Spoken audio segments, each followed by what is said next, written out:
Hello students, welcome to Magnet Brains. मैं हूं आपकी इंग्लिश एजुकेटर।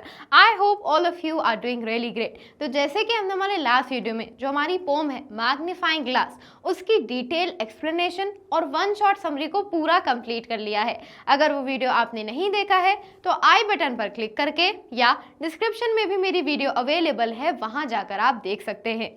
और आज हम करने वाले हैं हमारे पोम के क्वेश्चन एंड आंसर्स, ताकि आपके जितने डाउट हो वो एकदम क्रिस्टल क्लियर हो जाए। तो चलिए साथ में सारे क्वेश्चंस के आंसर्स देखते हैं। ठीक है, ओके। नाउ फर्स्ट क्वेश्चन क्या है हमारा? Complete the summary of the pome given below with suitable words from the poem. तो यहाँ क्या है, हमारी पोम की समरी दी गई है। यहाँ हमें हमारी पोम से वर्ड्स लेके इस पूरी समरी को कंप्लीट करना है। तो चलिए स्टार्ट करते हैं। The pome describe the magic of seeing the world through. तो ये जो पोम है ये एक मैजिक डिस्क्राइब करती है कि कैसे हम पूरी दुनिया को किससे देखते हैं?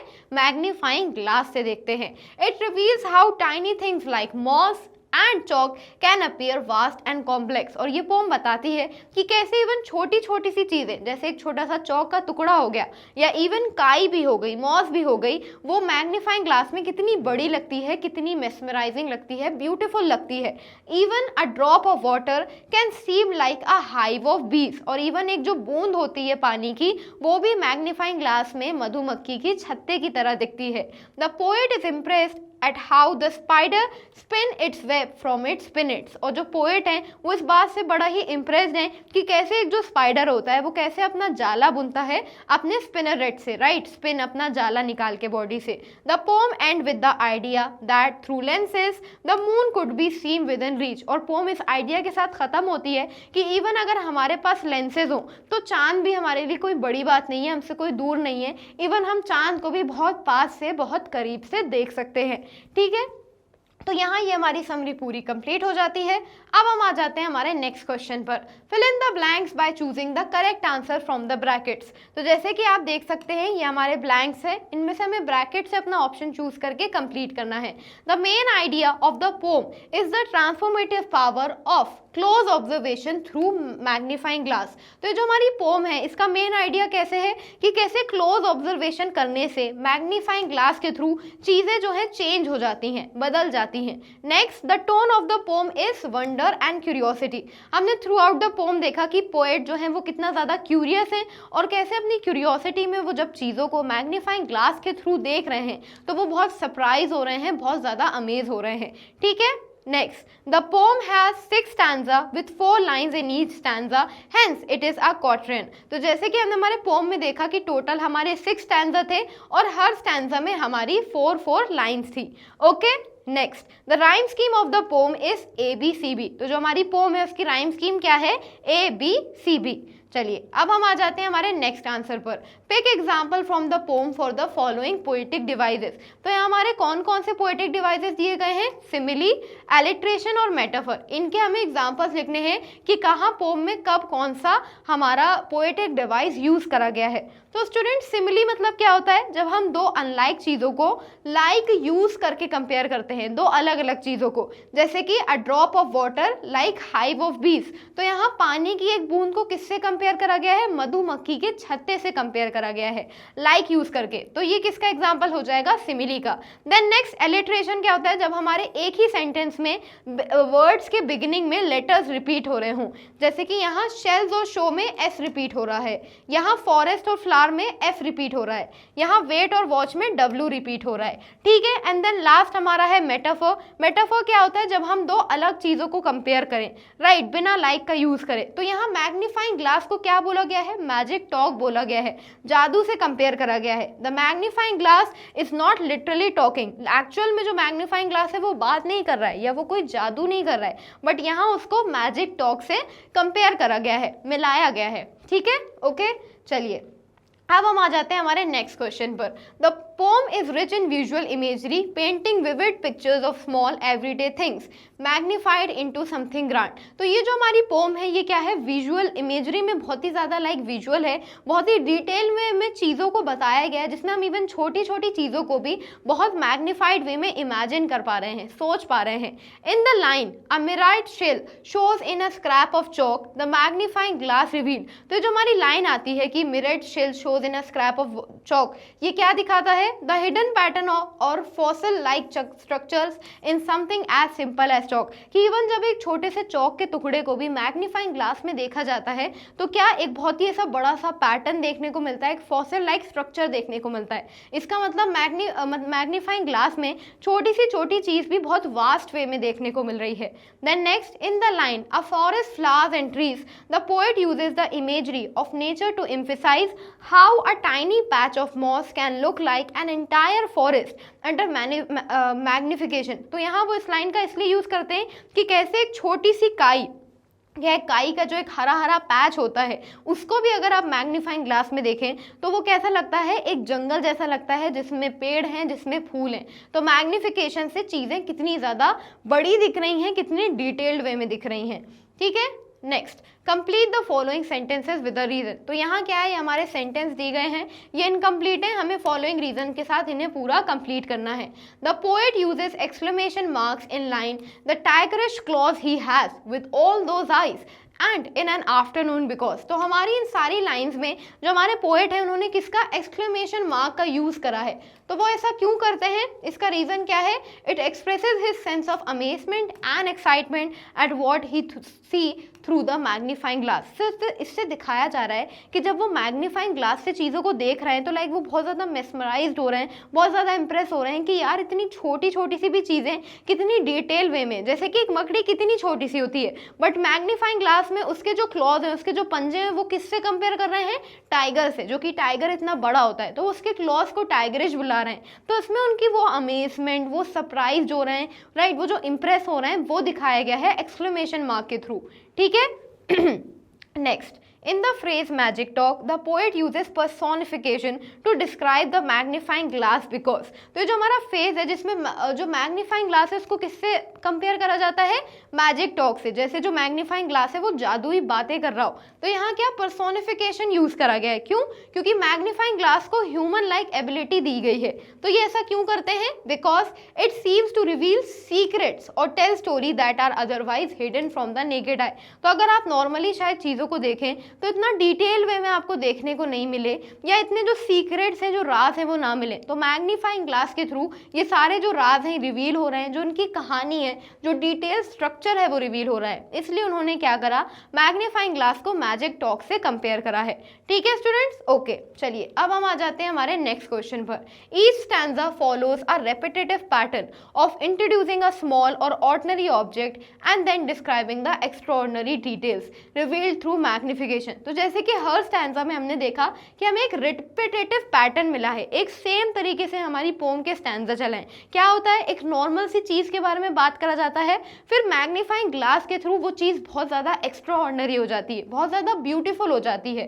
This is because it supports the theme of curiosity and discovery as the speaker reveals. तो इसको ऐसा इसलिए करा गया है क्योंकि उसके थ्रू दिखाया गया है कि कैसे जो पोएट हैं वो कितने ज़्यादा क्यूरियस हैं और अलग अलग चीज़ों को मैग्नीफाइंग ग्लास के थ्रू डिस्कवर कर रहे हैं, एक्सप्लोर कर रहे हैं। ठीक है, उनकी हिडन ब्यूटी को नोटिस कर रहे हैं। Then next, okay, as the speaker reveals how much beauty and wonder exist in small things. और जो स्पीकर हैं वो क्या रिवील करते हैं कि कितनी सारी खूबसूरती, कितना सारा वंडर, अमेजमेंट इन छोटी छोटी चीज़ों में छुपा हुआ है। एक पानी की बूंद भी मधुमक्खी के छत्ते की तरह लगती है जब आप उसे मैग्निफिकेशन में देखें।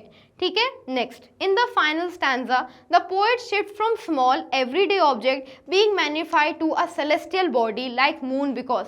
तो थ्रू आउट जो हमारी पोम है वो अर्थ के ही चीज़ों की बात कर रहे थे कि ये ऐसा था, फिर इसको मैग्नीफाइंग ग्लास में देखा, ये ऐसा था, इसको मैग्नीफाइंग ग्लास में देखा, बट एंड में अर्थ की चीज़ों से वो सेलेस्टियल बॉडी पे चले गए, मून पे चले गए। तो उन्होंने ऐसा क्यों करा, इसका क्या रीज़न है, it shows how far human curiosity and observation can go even reaching space into through lenses like telescope. ये दिखाता है कि जो ह्यूमन की एक थिंकिंग कैपेसिटी होती है या क्यूरियोसिटी होती है वो बहुत बियॉन्ड होती है, उसकी लिमिट नहीं होती है। तो ऐसा नहीं है कि हमारी ये क्यूरियोसिटी अर्थ तक ही लिमिटेड है, बल्कि ये अर्थ से बाहर चली जाती है, सेलेस्टियल बॉडी मून पर भी चली जाती है। और अपनी उस क्यूरियोसिटी के लिए भी हम टेलीस्कोप का यूज़ करते हैं ताकि हम चीज़ों को पढ़ सकें और उन्हें डिटेल्ड वे में नोटिस कर सकें। ठीक है स्टूडेंट्स, चलिए अब हम आ जाते हैं हमारे नेक्स्ट क्वेश्चन पर। तो अगेन ये हमारा एक्सट्रैक्ट वाला क्वेश्चन है, इसको हमें पढ़ना है, फिर अपने आगे के क्वेश्चंस के आंसर्स देने हैं। ठीक है। With this round glass I can make magic talk, तो इस मेरे मैग्नीफाइंग ग्लास के साथ मैं जादुई तरीके से बातें कर सकता हूँ, जादू की बातें कर सकता हूँ। A mirrored shell show in a scrap of chalk, एक छोटे से चौक के टुकड़े में भी मुझे बहुत बड़े बड़े ऐसे शेल्स देखने को मिलते हैं, पैटर्न्स देखने को मिलते हैं। Of but an inch of moss, a forest, flowers and trees, और इवन जो काई जमी रहती है छोटी सी, उसको भी मैं देखूं मैग्नीफाइंग ग्लास से तो मुझे एक जंगल दिखता है, फूलों का, पेड़ों का। चलिए अब हम देखते हैं हमारा पहला क्वेश्चन क्या है। Identify whether the following statement is true और false. The poet uses his magical power to make the round glass powerful. तो वो जो राउंड ग्लास, वो जो मैग्नीफाइंग ग्लास यूज कर रहे हैं, तो क्या वो अपनी मैजिकल पावर यूज करते हैं जिससे जो ग्लास है ये और ज्यादा मैजिकल हो जाए? तो ऐसा कुछ भी नहीं है, ये फॉल्स है। वो ग्लास खुद ही अपनी उसकी वजह से, मैग्नीफाइंग पावर की वजह से, राइट, उसकी वजह से वो उसको मैग्नीफाइंग कर देता है, उसमें कोई मैजिकल नहीं है। ठीक है, next, select the line from the extract that express the presence of intricate patterns in ordinary object। तो हमें वो लाइन चुननी है जिसमें दिखाया गया है कि इवन एक सिंपल से ऑब्जेक्ट में भी कितनी इंट्रिकेट वे में पैटर्न्स देखने को मिलते हैं, डिजाइंस देखने को मिलती है। तो हमारी वो लाइन कैसी है? A mirrored shell shows in a scrap of chalk. तो क्या है, बहुत सारे लार्ज शेल्स के पैटर्न देखने को मिलते हैं जब एक छोटे से चौक के टुकड़े को मैग्नीफाइंग ग्लास में देखो। This line shows how a simple piece of chocolate chalk can contain complex pattern visible through a magnifying glass। इससे दिखाया जाता है कि कैसे आम से आम एक छोटे से चौक का टुकड़ा भी कितना ज़्यादा अमेजिंग लगता है, कितना ज़्यादा मिसमराइजिंग लगता है एक मैग्नीफाइंग ग्लास के थ्रू। ठीक है, चलिए अब हम आ जाते हैं हमारे नेक्स्ट क्वेश्चन पर। What does the comparison of an inch of moss to a forest suggest about the speaker's view of the world through the magnifying glass. तो ये जैसे कि आप देख सकते हैं कि यहाँ क्या एक कंपैरिजन करा गया है कि एक छोटी सी पट्टी थी उसकी ग्रीनरी की, मॉस की, काय की, तो उससे किससे कंपेयर करा गया है? जंगल से कंपेयर करा गया है। इससे हमें क्या समझ में आता है कि जो व्यूअर्स हैं, जो पोएट हैं, वो किस तरीके से मैग्नीफाइंग ग्लास के थ्रू इस दुनिया को देख रहे हैं। तो हमारा आंसर क्या हो जाएगा? It shows the speaker finds every tiny things in nature big and wonderful when seen through a magnifying glass. इससे हमें समझ में आता है कि जो हमारे पोएट हैं, जो स्पीकर हैं, मैग्नीफाइंग ग्लास के थ्रू इस नेचर की सारी छोटी सी छोटी चीज़ें उन्हें बहुत बड़ी लगती हैं, बहुत मेस्मराइजिंग लगती हैं। ठीक है स्टूडेंट्स, चलिए अब हम आ जाते हैं हमारे नेक्स्ट क्वेश्चन पर। How does the poet feel about the ability of the magnifying glass to reveal hidden wonders? तो जो पोएट है वो कैसा फील करते हैं कि एक मैग्नीफाइंग ग्लास के थ्रू आप छोटी चीज़ों को भी बहुत डिटेल्ड वे में देख सकते हैं, छुपे हुए इन खजानों को, इन वंडर्स को रिवील कर सकते हैं। सेटिस्फाइड फील करते हैं वो, बहुत ज़्यादा फैसिनेट, लाइक ऐसे कि यार ऐसे कैसे हो सकता है, अमेज्ड हो जाते हैं, ग्रेटफुल हैं या डिटरमाइंड है। तो हमारा करेक्ट आंसर क्या हो जाएगा? फैसिनेटेड। उन्हें बड़ी फैसिनेशन होती है ये चीज़ देख के, कितनी आम सी चीज़ एक मैग्नीफाइंग ग्लास के थ्रू कितनी मैजिकल लग रही है, कितनी डिफरेंट लग रही है। ठीक है स्टूडेंट्स, चलिए अब हम आ जाते हैं हमारे नेक्स्ट क्वेश्चन पर, जो कि है answer the following question. What is the significance of the spider in the poem? तो क्या इंपॉर्टेंस है स्पाइडर की जब उसे पोम में मेंशन करा गया है? तो वो क्या दिखा रहा है? The spider show skill, neatness and beauty.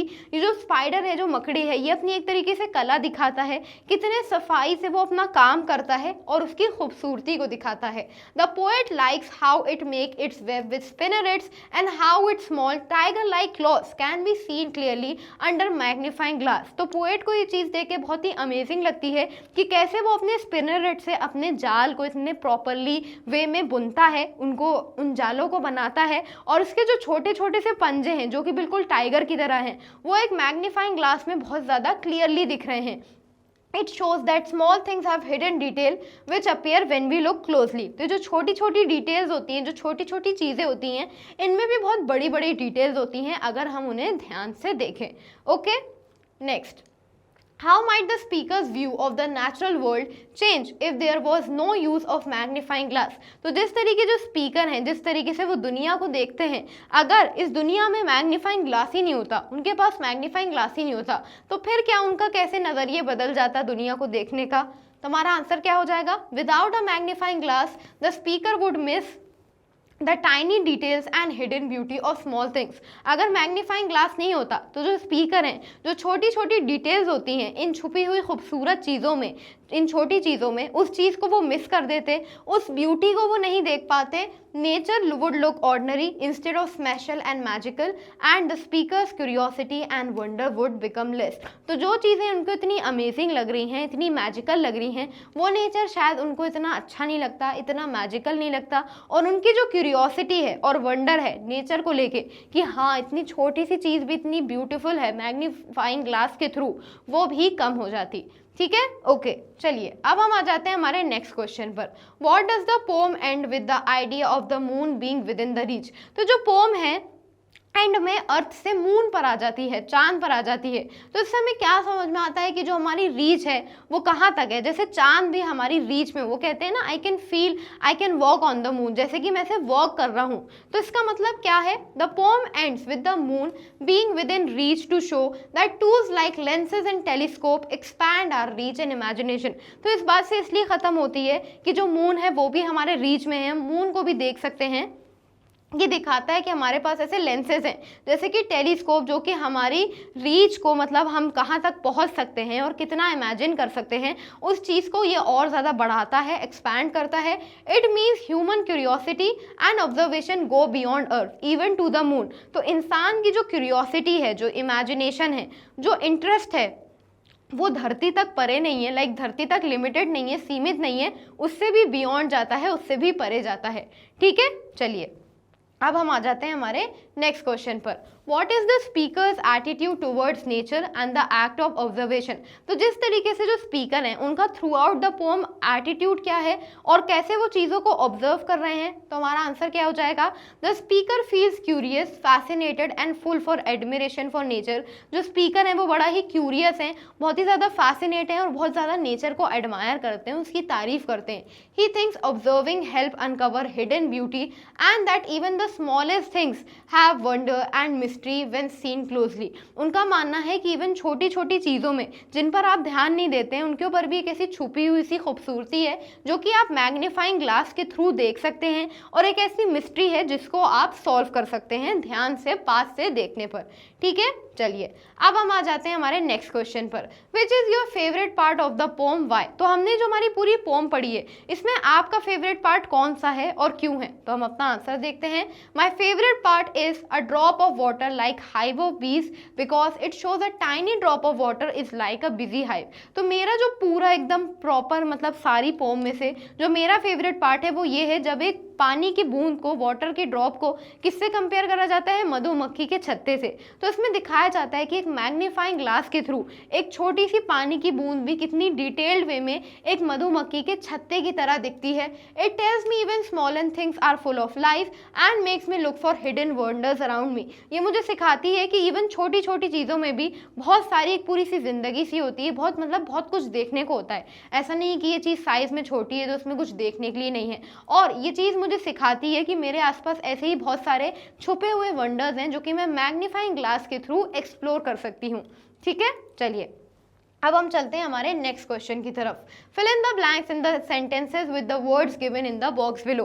तो यहाँ क्या है, ये हमारे फिल इन द ब्लैंक्स है। यहाँ हमें हमारे यहाँ से वर्ड्स लेने हैं और इसको फिल करना है, कंप्लीट करना है। With his deft description the author has written the story. तो यहाँ क्या है, डेफ्ट मतलब क्या होता है, कोई चीज़ लाइक आप बहुत स्किलफुली या क्विकली करें।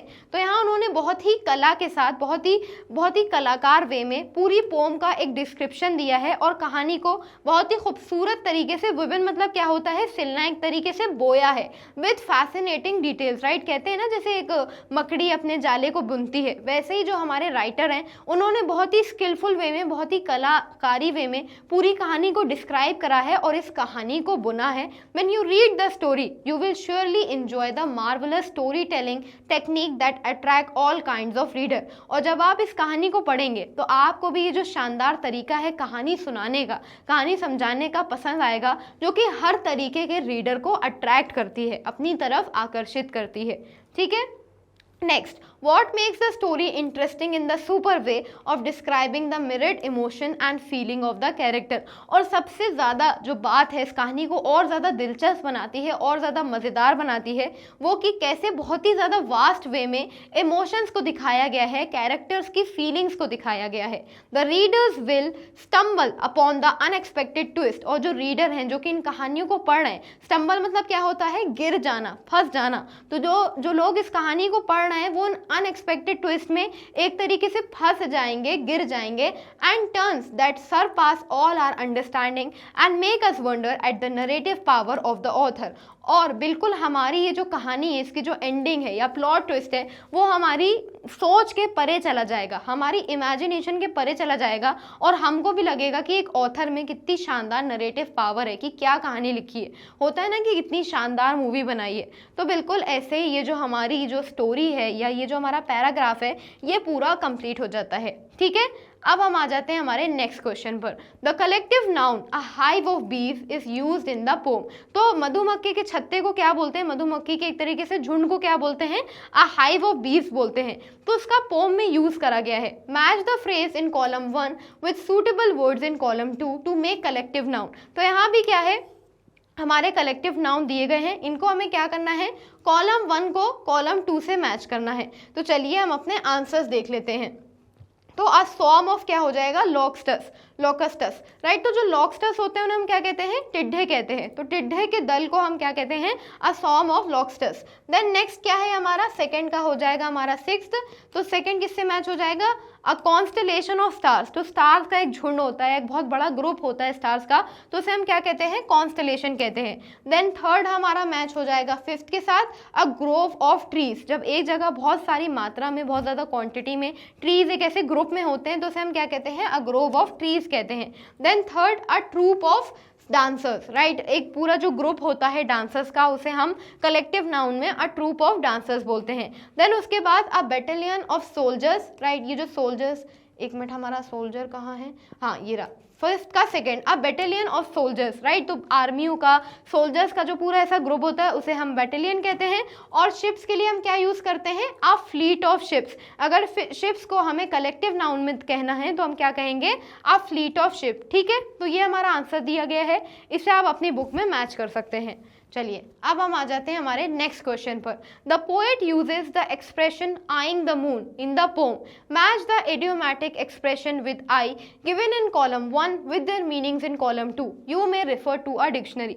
तो हमारी पोम में एक फ्रेज आया है eyeing the moon. Eyeing the moon का मतलब क्या है, चांद को ध्यान से देखना। तो ये क्या है, हमारा एक इडियोमैटिक एक्सप्रेशन है। ऐसे ही हमारे कॉलम 1 और कॉलम 2 में आई से रिलेटेड इडियोमैटिक एक्सप्रेशन दिए गए हैं, इडियम्स दिए गए हैं, जिन्हें हमें उनके मीनिंग के साथ मैच करना है। तो चलिए हम अपने आंसर्स देख लेते हैं। तो एप्पल ऑफ वन आई किससे मैच हो जाएगा, 5th से। एप्पल ऑफ वन आई मतलब क्या होता है, a person who is very precious and important. कोई इंसान जिससे आप बहुत ज़्यादा प्यार करते हैं, वो आपके लिए बहुत ज़रूरी होता है, तो उसे इंग्लिश में हम एप्पल ऑफ वन्स आई कहते हैं। जैसे हिंदी में कहते हैं ना मेरी आंखों का तारा, वैसे ही इंग्लिश में हम एप्पल ऑफ वन आई कहते हैं। देन नेक्स्ट क्या है, in the blink of an eye. तो ये किससे मैच हो जाएगा, 3rd से। Something that happens very quickly. कहते हैं ना मेरे पलक झपकते ही वो गायब हो गई, बस मेरी पलक झपकी और ऐसा हो गया, तो उसे इंग्लिश में हम क्या कहते हैं, in the blink of an eye, आंखें पलकें झपकते ही। देन जो हमारा 3rd है, keep an eye on something और इम्पॉर्टेंट। तो कीप एन आई 3rd किससे मैच हो जाएगा, 1st से। वॉच समथिंग और समवन, कहते हैं ना keep an eye on him, I don't trust him, उस पर नजर रखो, मैं उस पर भरोसा नहीं करती। तो नजर रखना या कीप एन आई मतलब क्या होता है, जब आप किसी चीज को बहुत ही क्लोजली ऑब्जर्व करें या किसी चीज को ध्यान से देखें। Then turn a blind eye किससे मैच हो जाएगा, 2nd से। Act as if you do not see और नोटिस, जब आप किसी चीज को देख कर भी अनदेखा कर देते हैं, इग्नोर कर देते हैं, तो उसको हम क्या कहते हैं, turn a blind eye. Then next हमारा जो 4th है, 4th किससे मैच हो जाएगा, 4th हमारा मैच हो जाएगा सेकंड से। ठीक है, देन 5th जो है हमारा, 5th हमारा मैच हो जाएगा 6th से। सी आई टू आई, तो इसका मतलब क्या होता है, एग्री विद ईच अदर। जब आप किसी के साथ एग्री करते हैं किसी बात में तो अपन क्या कहते हैं, सी आई टू आई। देन उसके बाद जो हमारा लास्ट है, बर्ड्स आई व्यू। चिड़िया कैसी होती है कि एक नज़र से सब देख लेती है, पूरा ओवरव्यू देख लेती है। तो जो हमारा सिक्स्थ है वो किससे मैच हो जाएगा, फोर्थ से। And over look at something, जो हम कहते हैं ना एक ओवरऑल व्यू ले लो, एक ओवरऑल लुक ले लो उस चीज़ का, उसे हम क्या कहते हैं, बर्ड्स आई व्यू कहते हैं। तो ये हमारा क्वेश्चन है स्टूडेंट्स, और यहाँ हमने इनको मैच कर लिया है और ये इसके आंसर्स लिखे हैं। आई होप ये आपको अच्छे से समझ में आ गया होगा। Next, the poet uses the adjective form tigerish in the poem by adding suffix ish to the noun tiger। तो हमारी ये जो पोम है इसमें जो पोएट हैं वो लेते हैं नाउन जो कि क्या है, टाइगर, और उसमें वो क्या ऐड कर देते हैं, हमारा सफिक्स इश। तो इश लगाने से जो हमारा नया वर्ड बनता है टाइगरिश, वो एडजेक्टिव बन जाता है। एडजेक्टिव क्या होता है, विशेषण, जब किसी चीज़ की विशेषता बताएं। जैसे कि वो क्या कहते हैं कि उस मकड़ी के जो पंजे थे वो टाइगरिश थे। तो टाइगर के पंजे कैसे होते हैं, नुकीले होते हैं, शार्प से होते हैं। तो यहाँ उसके पंजों की, उसकी क्लॉज की स्पेशलिटी को बताया जा रहा है। तो यहाँ जो टाइगर है जो कि एक नाउन है, इश ऐड होके सफिक्स लग के क्या बन गया है, एक एडजेक्टिव बन गया है। In the same way, we can make adjectives by adding the suffix ish to some noun। इसी तरीके से हम बहुत सारे अपने nouns में ish ऐड करके उन्हें भी adjective बना सकते हैं। Choose the noun to which you add the ish to make adjective। तो यहाँ जैसे कि आपको बॉक्स में दिख रहा है, हमारे ऐसे नाउन दिए गए हैं, किसमें आप ish लगा के उनको adjective बना सकते हैं, ये आप हम अपने आंसर्स इसमें देखते हैं। ठीक है, चलिए। तो गर्ल है, तो गर्ल में क्या लग गया, गर्लिश। तो क्या हो गया, लड़कियों वाली quality, she is very girlish, he is very girlish. Similarly boy में जब बॉयश लग गया तो इसका क्या मतलब हो गया, बहुत ही ज़्यादा बॉयश सी उसकी पर्सनैलिटी हो गई। सिल्क में लग गया तो सिल्क का क्या हो गया, सिल्किश, कि बहुत ज़्यादा ऐसे सिल्की है, मुलायम सा है। सिमिलरली मून का हो गया मूनिश, और बुक का हो गया बुकिश। कहते हैं ना कि यार वो जो लड़का है वो बड़ा ही बुकिश टाइप का है, बहुत ज़्यादा उसको बुकिश नॉलेज है। राइट स्टूडेंट्स, कहते हैं ना कि बहुत ज़्यादा पढ़ने वाले इंसान को हम बुकिश कहते हैं, बहुत बुक नॉलेज है, अरे वो तो बड़ा ही पढ़ाकू सा लड़का है, बहुत बुकिश लड़का है। तो यहाँ उस लड़के की विशेषता क्या है कि वो एक पढ़ाकू लड़का है, बहुत ज़्यादा पढ़ने लिखने वाला लड़का है। ठीक है, तो आप क्या करिए, एक बार इसे ध्यान से पढ़िए, इसके आंसर्स देखिए, फिर आगे हम अपने वीडियो को कंटिन्यू करें। तो जैसे कि हमने जस्ट अभी देखा, यहाँ क्या नाउन में इश सफिक्स लगा के नाउन को एडजेक्टिव में बदला गया है, विशेषण बनाया गया है, बुकिश हो गया, गर्लिश हो गया। ठीक है स्टूडेंट्स, तो आई होप ये क्वेश्चन आपको अच्छे से समझ में आ गया होगा। तो इसी के साथ हमारी जो पूरी एक्सरसाइज है ये भी कंप्लीट हो जाती है। आई होप आपको ये वीडियो अच्छे से समझ में आई होगी। अब आगे की ऐसे ही वीडियोस देखने के लिए आप हमारे चैनल, ऐप और वेबसाइट को विजिट कर सकते हैं। ये हमारे कुछ टॉप कोर्सेज हैं। For e notes and e books the link in the description. Magnet brains provide high quality education, वो भी बिल्कुल फ्री में। अब आपको करना है वीडियो को लाइक, चैनल को सब्सक्राइब, और हाँ, कमेंट करना तो बिल्कुल नहीं भूलें। Thank you so much for watching.